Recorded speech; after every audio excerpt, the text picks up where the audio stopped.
Saludos, mi amada familia Fundajex. Una vez más por acá, su apóstol Gabriel Brito. Hoy deseo compartir con ustedes este tema en medio de estas nuevas restricciones que estamos viviendo, producto de este virus que nos está azotando, y por lo tanto tenemos estas 2 semanas sin que nos vamos a poder congregar en la iglesia. Pero no vamos a dejar de congregarnos, no vamos a dejar de recibir la palabra. Por cualquier medio, la palabra de Dios va a correr. Recuerdo en estos días que estamos como en la iglesia del inicio, la palabra corría en aquel tiempo, no había tecnología, corría a través de cartas. Bueno, hoy corre a través de audios, corre a través de videos, corre a través de mensajes de WhatsApp. Así que, pero la palabra es indetenible. Quiero compartir con ustedes en este día un pasaje de la Biblia que se encuentra en Jueces capítulo 6. Vamos a leer 16 versículos bíblicos. Preste atención, por favor. Un poquito largo, pero preste atención. Dice la historia que se encuentra en Jueces capítulo 6, versículo 1 al 16. Versión lenguaje actual dice: Después los israelitas volvieron a pecar contra Dios. Así que durante 7 años Dios permitió que los madianitas los dominaran. Como los madianitas los maltrataban, los israelitas se escondían en los cerros, entre cuevas y escondites. Cada vez que los israelitas tenían algo sembrado, venían los madianitas, los amalecitas y la gente del este y los atacaban. Acampaban en los territorios de los israelitas y destruían sus cosechas. Y además se llevaban sus ovejas, sus bueyes, sus burros. No le dejaban nada que comer. Eran tantos los que venían con sus camellos que no se podían contar. Parecían una plaga de saltamontes, pues todo lo destruían y hacían sufrir mucho a los israelitas. Esto mismo pasaba en la región de la costa cercana a Gaza. Entonces los israelitas le suplicaron a Dios que los salvara del poder de los madianitas. Y Dios le envió a un profeta que le dijera: el Dios de Israel los sacó de Egipto donde eran esclavos. No solo los libró de los egipcios, sino que también de todas las otras naciones que los maltrataban y los adoraban. A medida que ustedes avanzaban, Él iba echando fuera a esas naciones para darle a ustedes esos territorios. Dios les dijo que Él es el único Dios verdadero y que ustedes no debían adorar a los dioses de los amorreos en cuyo territorio están ahora. Pero no le hicieron caso. Luego vino el ángel de Dios y se sentó bajo el roble que está en Ofra. Ese árbol pertenecía a Joás, que era descendiente de Ebiezer.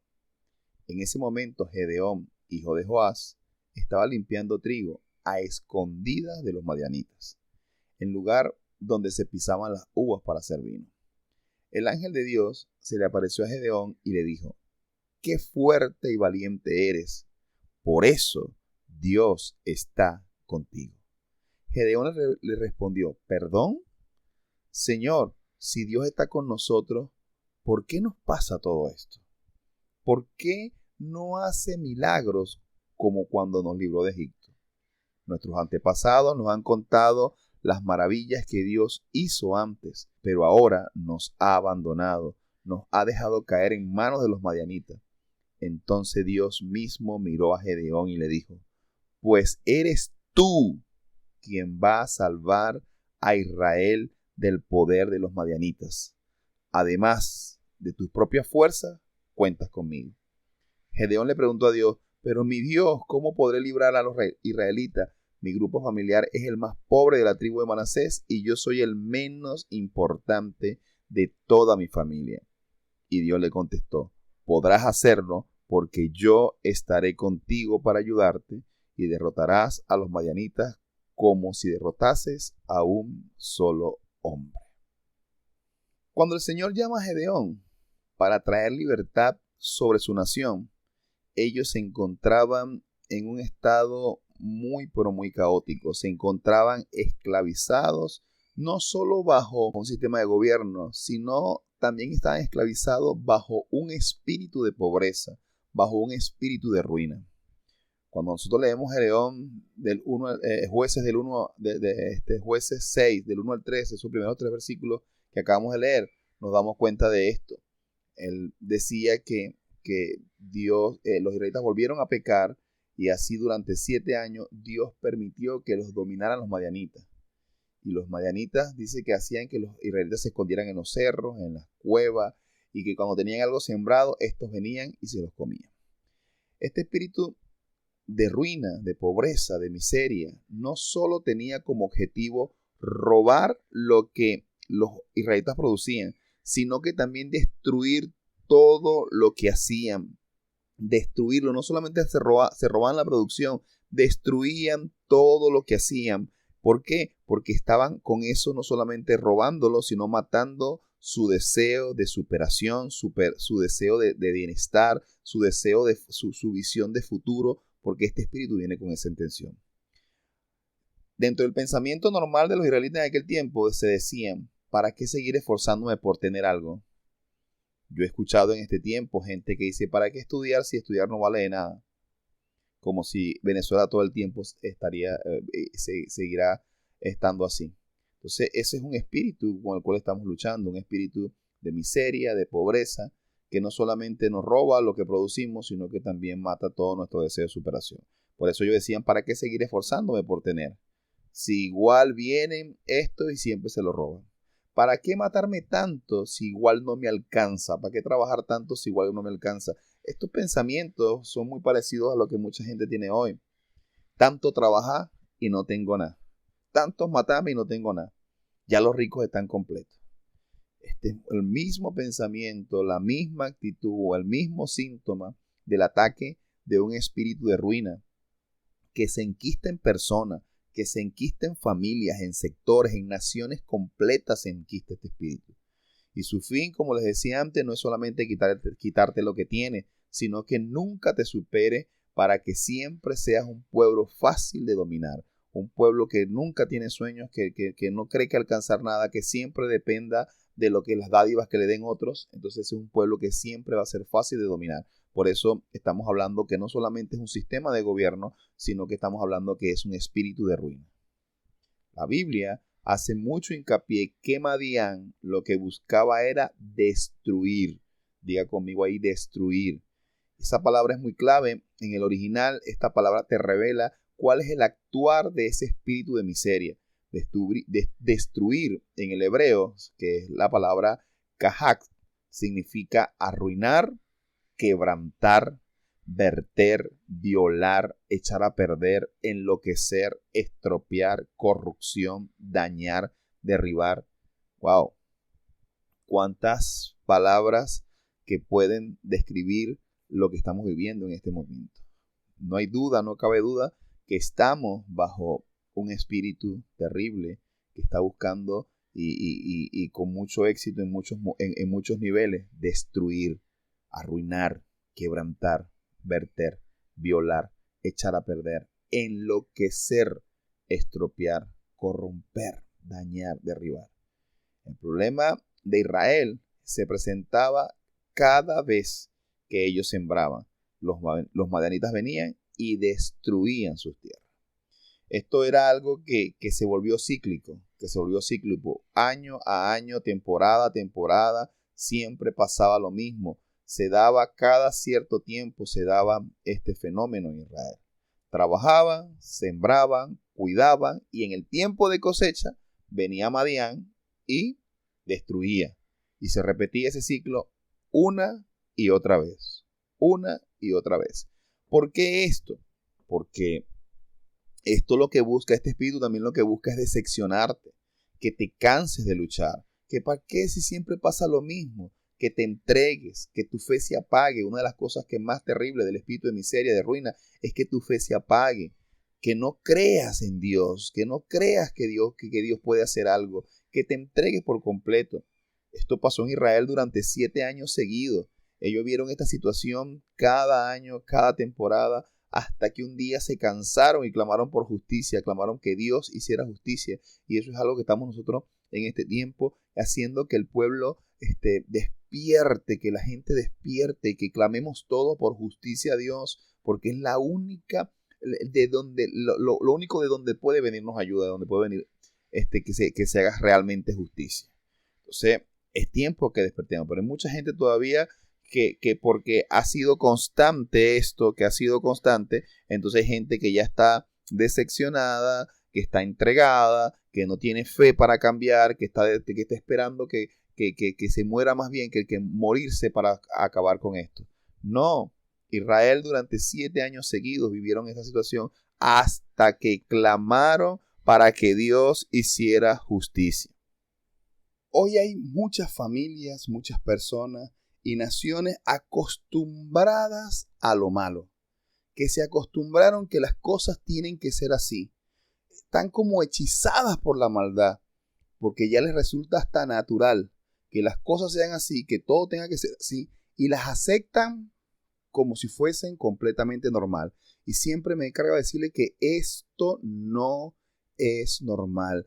Lo que estamos viviendo no es normal. El que estemos encerrados en nuestras casas no es normal. El que no nos permitan salir por causa de un virus y que por cuidarnos, pero cuando se trata de acciones políticas, cuando se trata de lo que le conviene al sistema, entonces sí nos deja salir. Si hay unas votaciones, sí nos deja salir. Si hay algo que le conviene, entonces sí nos deja salir y no importa el virus. Esto no es normal. Que tengamos que hacer cola para adquirir las cosas que necesitamos, no es normal. Que no tengamos efectivo, estas cosas no son normales. Y es impresionante que hay muchas familias, que hay personas, naciones que se acostumbran a lo malo, que están como hechizadas por la maldad. Y ya les resulta completamente natural este tipo de situaciones. Por largos 7 años, por lo menos Israel experimentó la visita de Madián y parece ser que se acostumbraron. En 7 años bastó para acostumbrarse. Imagínense, nosotros tenemos mucho más. Por largos 7 años Israel experimentó la visita de Madián y parece ser que se acostumbró tanto que ya lo esperaba, ya lo extrañaba, y hasta cuando se tardaba Madián ya estaban extrañados porque se había tardado. ¿Usted no ha visto que hay personas, familias y naciones que se han acostumbrado al mal, que hasta lo están esperando? Lo están esperando. Hay gente que está esperando el mal.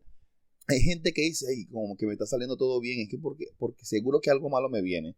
Hay gente que tiene ese pensamiento. Hay gente que dice, ay, me estoy riendo mucho hoy, debe ser que voy a llorar después. O sea, están esperando lo malo. Y yo vengo diciéndole, nosotros estamos preparados para lo peor, porque lo que nos pasó en el 2020 no nos puede volver a pasar en el 2021. En el 2020 nos agarró descuidado todo este tipo, toda esta pandemia, toda esta cosa, pero en el 2021 ya sabemos lo que nos enfrentamos, ya sabemos cómo son las cosas.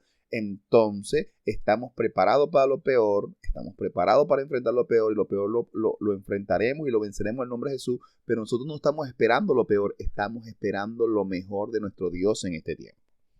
Así que no estemos esperando lo peor.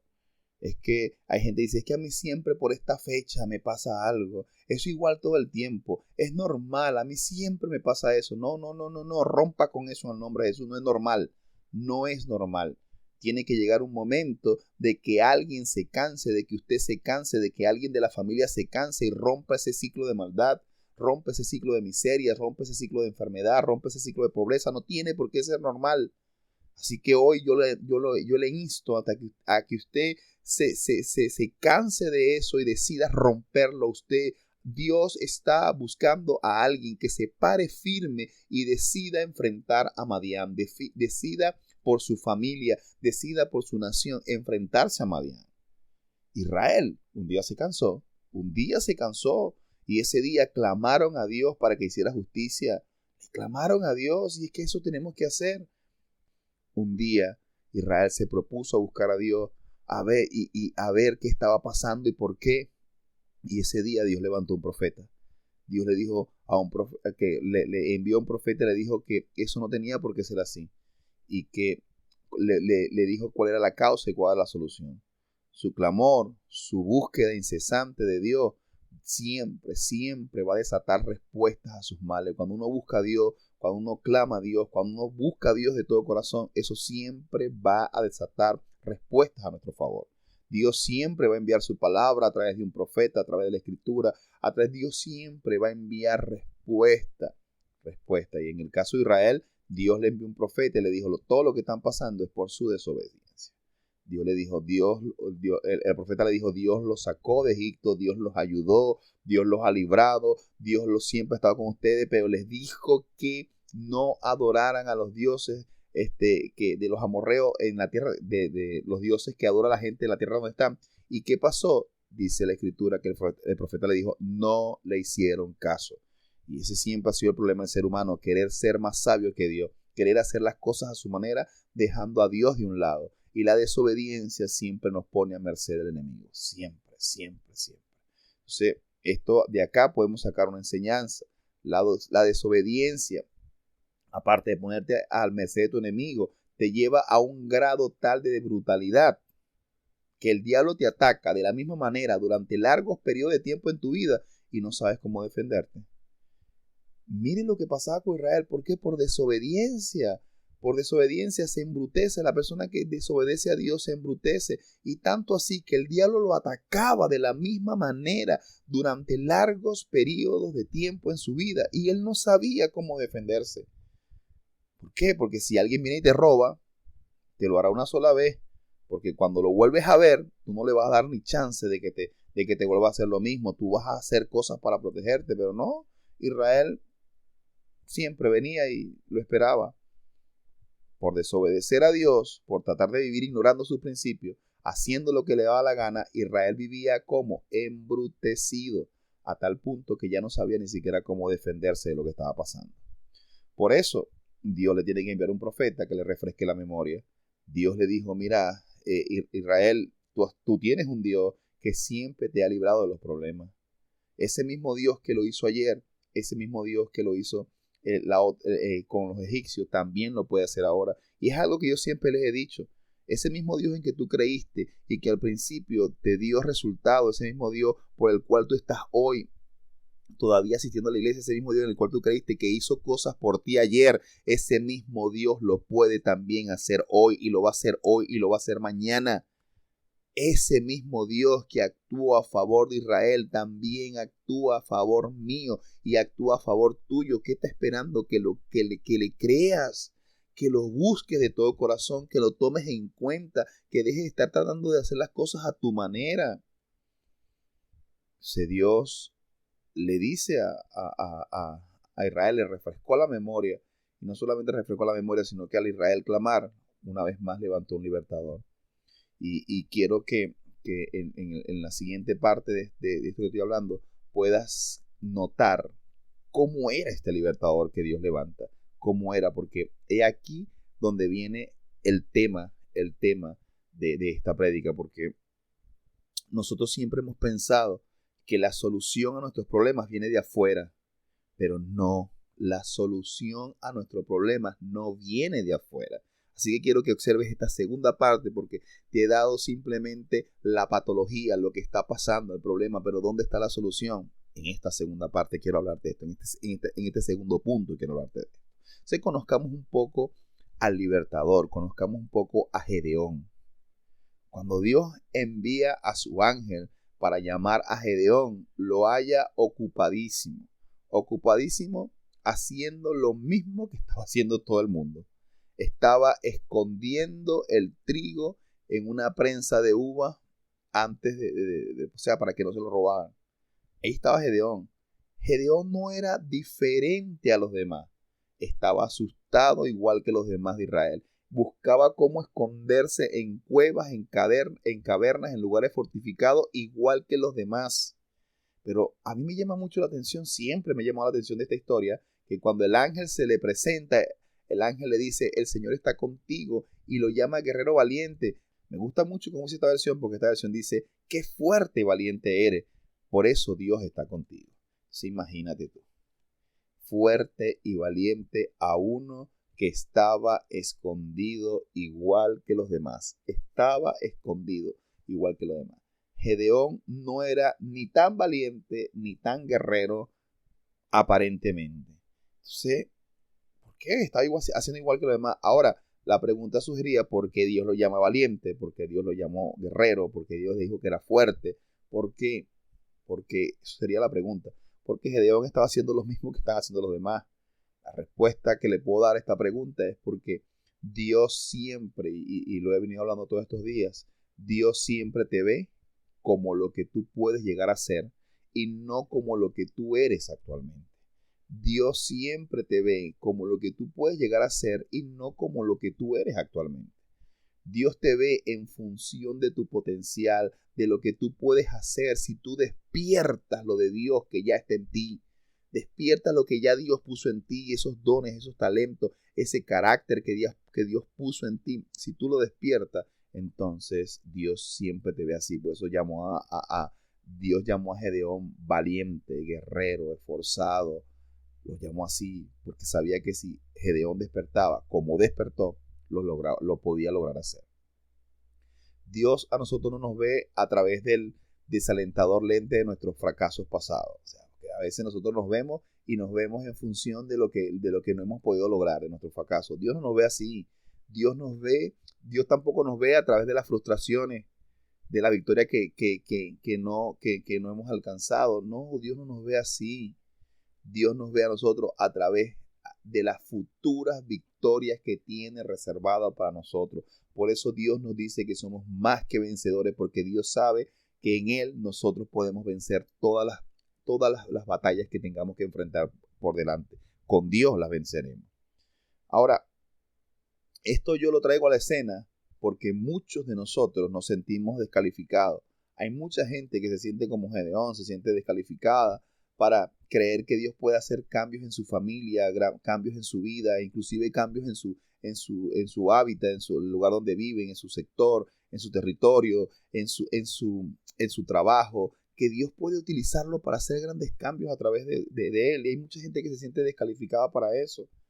Algunos cuando los desafiamos a que emprendan, a tomar los lugares de trabajo, a tomar los centros de estudio, entonces a hacer cosas por Dios, por la visión, entonces se sienten como Gedeón. Hay gente que está escondida, viviendo el cristianismo secretamente, para que no sepan que tú eres cristiano, para que no sepan que lo que tú eres, para que no descubran lo que tienes. Gente que está viendo cómo adaptarse para sobrevivir en los ambientes, no marcar la diferencia, sino cómo adaptarse camaleónicamente para pasar desapercibido. Muchos no están haciendo cosas malas, y no estoy en esta hora acusándote de que estás haciendo cosas malas. No estás haciendo cosas malas.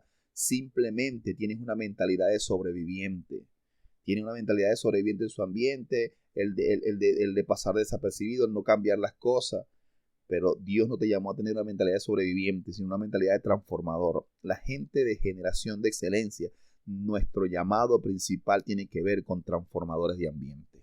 Nosotros somos transformadores de ambiente. Ese es nuestro llamado principal. Donde nosotros estamos, cambiamos las cosas. Y las cambiamos para bien, las cambiamos para mejor. Las cambiamos de acuerdo a la manera de Dios. Esa es nuestra visión, misión. Y que nadie se confunda. Que nadie se confunda. Donde esté un hijo de la visión, generación de excelencia, allí las cosas se tienen que hacer a la manera de Dios. Antes se hacían de una manera, pero no, cuando la presencia de un hijo de generación de excelencia en ese lugar garantiza que las cosas ahora se van a hacer a la manera de Dios, porque no sabemos otra forma de cómo hacerlo. No sabemos otra forma. Nosotros no tenemos mentalidad de sobreviviente, tenemos mentalidad de transformadores. Por eso, en esta historia me llama la atención porque mucha gente se ve como Gedeón. Imagínate, Dios lo llama esforzado, lo llama valiente, Dios lo llama de que es un guerrero, y Gedeón le refuta al ángel lo que le dice. Gedeón le refuta a Dios lo que dice, perdón, eso es conmigo. O sea, no entiendo, no identifico a ese hombre que tú estás viendo. ¿Dónde está ese guerrero? ¿Dónde está?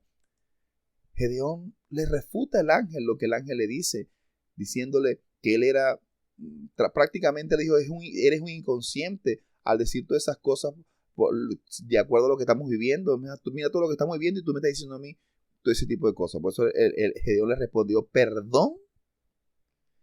Si Dios está con nosotros, si yo soy guerrero, ¿qué hago aquí? O sea, y si Dios está con nosotros, ¿por qué estamos pasando por lo que estamos pasando? A muchos les pasa igual que a Gedeón.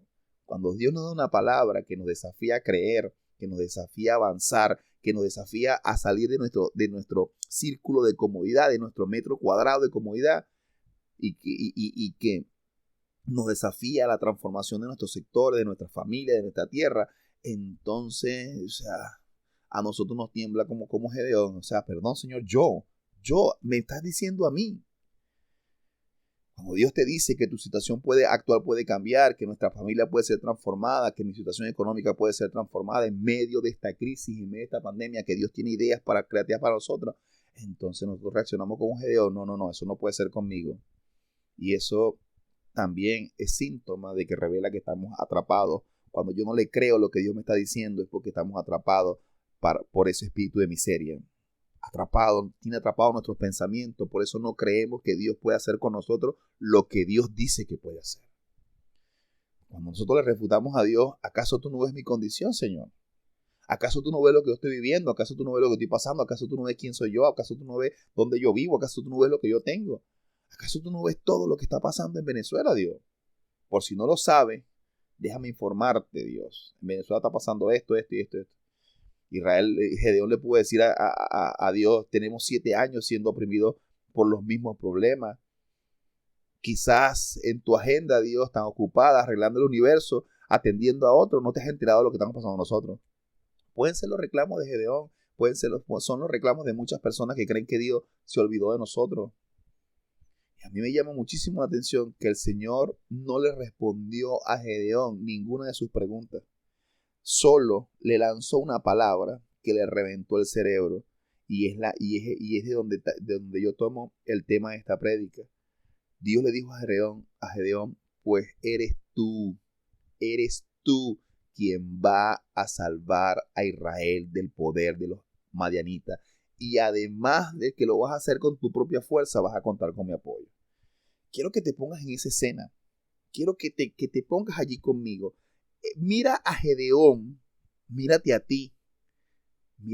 Mírate allí reclamándole a Dios. ¿Por qué no actúa en tu favor? ¿Por qué no actúa en tu defensa? ¿Por qué no te solucionan los problemas?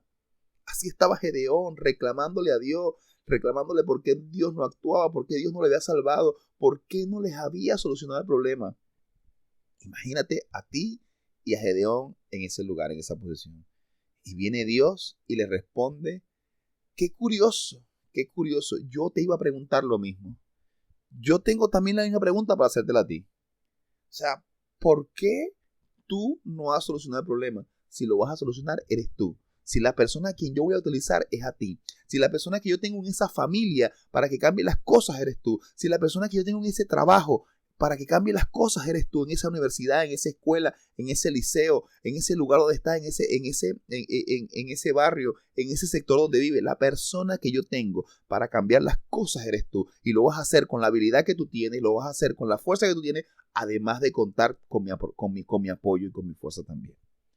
Gedeón, por 7 años, y yo no sé cuántos años tienes tú, esperando la solución que viniera de afuera, esperando que alguien hiciera algo para solucionar su problema. Así estamos nosotros, esperando que de afuera se solucionen las cosas, esperando que alguien venga y nos ayude en nuestro matrimonio, que alguien venga y nos ayude en nuestra familia, que alguien venga y nos solucione el problema de Venezuela. Estamos esperando. Gedeón se lo pasó por 7 años esperando que la solución viniera de afuera. Gedeón esperaba que Dios actuara cuando la solución no estaba afuera, estaba en él. Por eso yo vengo a decirte la palabra que tengo para decirte hoy, es que la solución no viene de afuera, la solución está en ti. La solución ya Dios la sembró aquí adentro, tienes que buscarla dentro de ti. Era él, era Gedeón la respuesta. Era Gedeón la solución. Eres tú la respuesta a tu familia. Eres tú la respuesta para los problemas que estás pasando hoy. Eres tú la respuesta. Tú no eres parte del problema, tú eres la respuesta que tiene Dios en este momento. Por eso cuando Dios le dice eso a Gedeón, eso le voló el cerebro a Gedeón. Él nunca se esperaba esa respuesta de parte de Dios. Y tal vez tú tampoco te la estés esperando. Tú creías que otro venía a hacer algo. No, Dios te está diciendo a ti, hoy eres tú la respuesta que tengo para ese problema que te está quejando. Eres tú. A muchos les pasa igual. Nos hemos dado cuenta, todavía no se han dado cuenta de que son la respuesta para la familia, que son la respuesta para los lugares de trabajo, que son la respuesta para los centros de estudio, para la parte política. Somos la respuesta somos nosotros, es la iglesia la respuesta. Por eso, tanto empeño del sistema de que nosotros no nos reunamos por temor al contagio, pero no tanto por temor al contagio de COVID, que es lo que yo siempre vengo diciéndole. El temor del sistema de que nosotros nos reunamos es que nos contagiemos de esto, nos contagiemos de libertad, nos contagiemos de valor, nos contagiemos de respuesta, nos contagiemos de eso que se contagió Gedeón y hizo que Israel pudiera alcanzar su libertad. Ese es el gran temor. Por eso el gran problema de reunirnos. Cuando nosotros ignoramos que somos la respuesta, cuando ignoramos que somos la solución, entonces es allí cuando nos volvemos parte del problema. Si tú no te estás viendo como respuesta, entonces allí sí es verdad que te estás viendo, entonces eres parte del problema. Dios le dijo a Gedeón, eres tú. Hoy yo te digo, eres tú. Y ve con tu propia fuerza.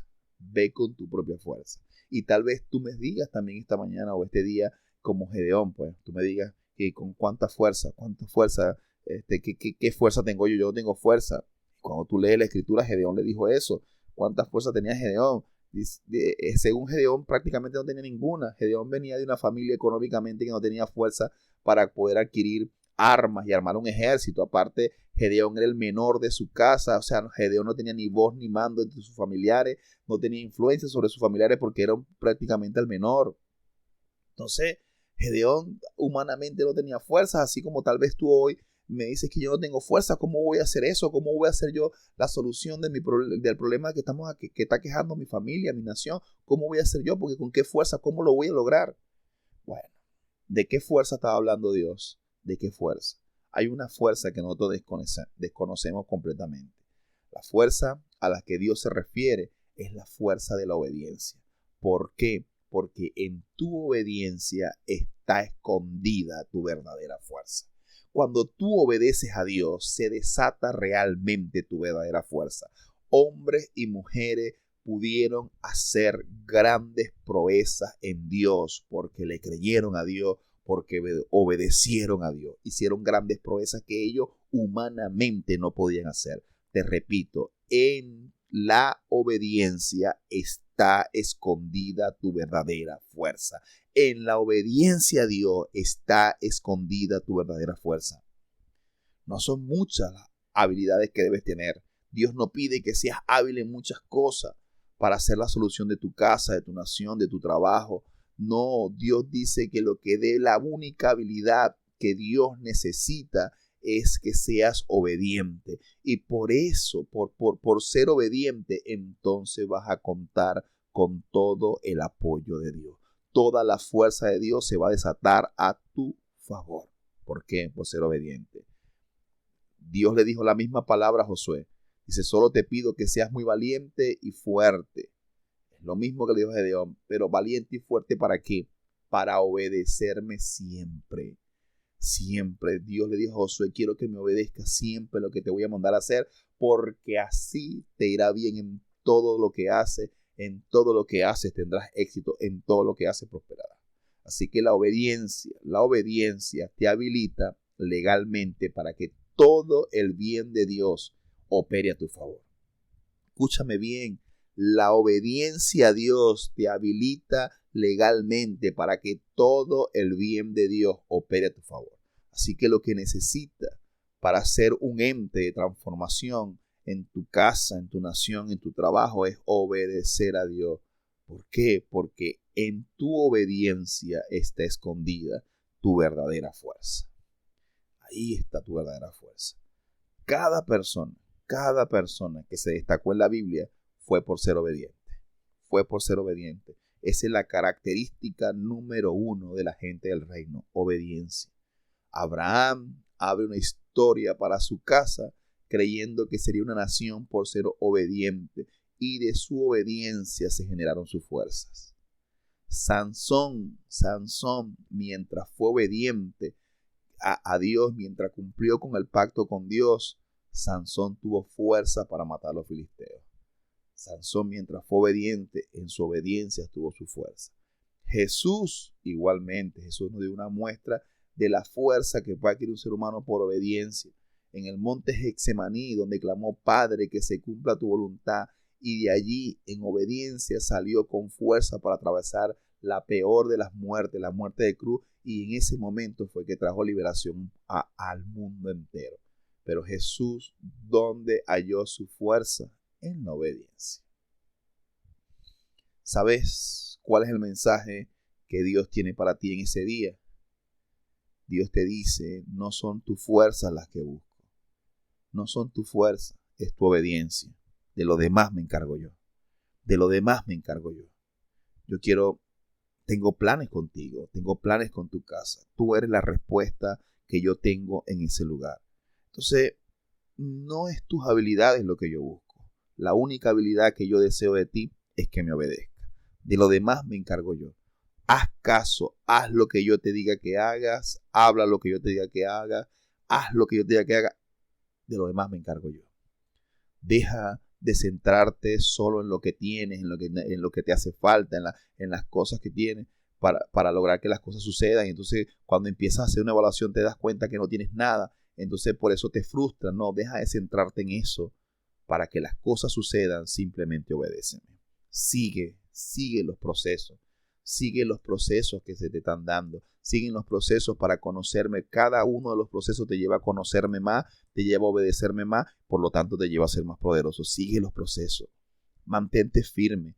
No te canses de actuar bien. A pesar de que la gente a tu alrededor actúe mal, recuerda que eso es un secreto. La obediencia a mí, el actuar bien, activa tu verdadera fuerza. Entonces mantente firme, no te canses de actuar bien.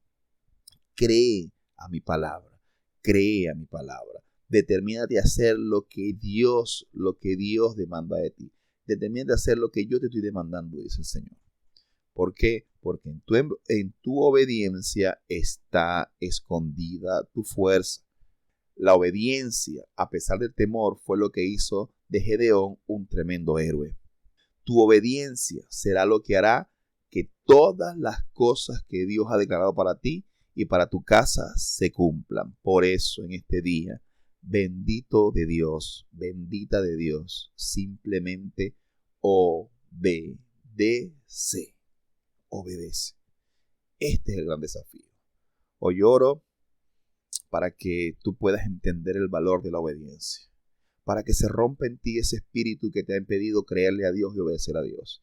Pido en el nombre de Jesús que sea el Espíritu Santo ministrando, que haciendo que esta palabra pueda penetrar hasta lo más profundo de tu corazón y pueda causar ese efecto que tiene que causar, que pueda romper todos esos argumentos, que pueda romper todas esas cosas. En el nombre poderoso de Cristo Jesús. Amén, amén. Una parte muy importante de esta historia, cómo Gedeón se aseguró que las palabras declaradas sobre su vida se cumplieran. Dice que Gedeón amarró esas palabras dichas por Dios con una ofrenda. Jueces capítulo 6, versículos 17 y 18 dice que él respondió: te ruego que si he hallado gracia en tus ojos, dame una señal de que eres tú, de que tú mismo hablas conmigo. No te muevas de aquí, te ruego hasta que vuelva a ti y saque mi ofrenda y la ponga ante tu presencia. O sea, para amarrar esas palabras, Gedeón entendió que había una ofrenda que marca el principio de las cosas. Así que Gedeón le dice a Dios: si en realidad me vas a usar como libertador de mi casa, si en realidad me vas a usar como libertador de mi nación, dame una señal. Es decir, vamos a sellar un pacto, firmemos un contrato. ¿Y cómo lo hace? ¿Cómo nosotros nos apropiamos de palabra cuando pactamos por esa palabra, cuando ofrendamos en base a esa palabra? Así que Dios le dijo a Gedeón, Gedeón le dijo a Dios: no te muevas de aquí hasta que busque mi ofrenda. Recibe mi ofrenda como señal de que estas palabras que estás diciendo se van a cumplir. Entonces Gedeón sabía, y es algo que nosotros ignoramos, que las ofrendas, que los diezmos sellan pactos, amarran palabras de Dios. ¿Por qué? Porque uno termina siempre invirtiendo en lo que cree. uno invierte en lo que cree. Por eso es el poder de la ofrenda. Porque cuando yo ofrendo, estoy invirtiendo en esa palabra que acabo de escuchar y estoy diciendo, yo creo en esa palabra, yo creo en esa palabra. ¿Y cómo lo demuestro? Invirtiendo en eso. Así que si hoy tú crees que Dios te puede utilizar, si hoy tú crees que es la respuesta, si crees que estas palabras son para tu vida, entonces te desafío a que igual que Gedeón, ofrendes, pactes esa palabra, le des a Dios una ofrenda significativa por esta palabra que acabas de recibir. Los bendigo en el nombre de Jesús. Declaro que la palabra se hace carne en sus vidas y que ustedes son personas entendidas en lo que Dios nos está mandando a hacer. Los bendigo en el nombre de Jesús.